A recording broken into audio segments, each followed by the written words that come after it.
I had the chance to sit down with Emily Calandrelli. You may know her as the Space Gal. She's got a degree in aerospace engineering from MIT. She's a TV host and an advocate for girls in STEM. Emily, thanks so much for taking the time to chat with us today. The first thing I want to ask you is, why is the SpaceX launch so important and so significant?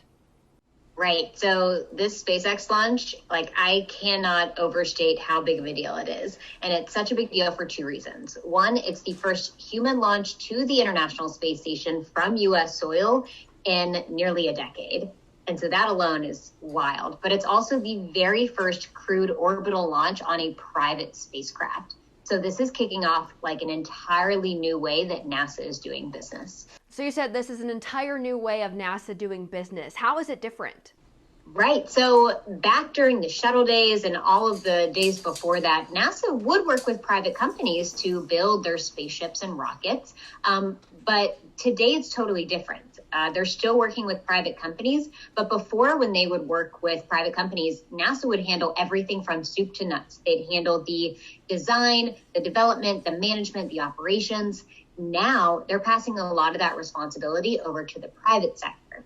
And that's because NASA's been going to the International Space Station for decades. They know how that's done. They want to pass something that they already know how to do over to the private sector so that the private sector can do it faster and cheaper, so that NASA can focus their resources on doing things that have never been done before. So you mentioned a lot of factors go into play on launch day for the launch to be a go and to be a success. Can you talk about some of those factors? Right. So the biggest factor is that the weather needs to cooperate, right, so that we can actually light this candle and send these astronauts to the International Space Station. But the really interesting thing is that it's not just the weather right around the rocket. That's really important. But it's also the weather in the ocean around the abort areas. Because in the unlikely case of an abort where the astronauts are going to be pulled away from the rocket and are going to land in the ocean, they want those ocean waters to not be super choppy so that rescue teams can easily access the astronauts. So there's a lot of weather that they're looking at before they even get down to the point where they can launch. So you tweet progress updates during the launch, and you mentioned that the launch window is instantaneous. What does that mean? Right. Instantaneous means it has to happen on that time or it doesn't happen that day. And that's determined because of the Earth is moving, right? So they're launching from a part of the Earth, and that part is moving as the Earth turns around. And they're trying to reach another moving point, which is the International Space Station, which is also moving around the Earth. And because of orbital mechanics and calculus, they need to be able to rendezvous with that International Space Station using the exact amount of fuel that they have. And so to be able to do that, they need to launch at a very important time, a very specific time. And if that time doesn't happen, then they would either be too far in front of the International Space Station or too far behind it. And so if they don't reach that time, they have to scrub until the next launch window occurs. Now, these astronauts who are going up in the launch, they've got a pretty unique history. Can you tell me a little bit about them? Well, I would just say the two people that are on that rocket are really fascinating individuals. This is Robert Behnken and Douglas Hurley. And these two are best friends. They were both at each other's weddings. They are both married to astronauts, which all other power couples can please take a seat, because these people take the cake. That is the coolest thing I've ever heard. And also Douglas Hurley, he piloted the very last flight from the United States to the International Space Station back in 2011. So this is a full circle moment for him. You're a huge advocate for girls in STEM. Do you have a message for any girls that are watching right now that have an interest in space? And for any girls out there who want to go into the sciences, I absolutely encourage it. One thing that I didn't realize when I was getting into this is that I didn't have to leave the creative aspects of me behind. That's kind of this misconception that if you go into science, you can't be creative.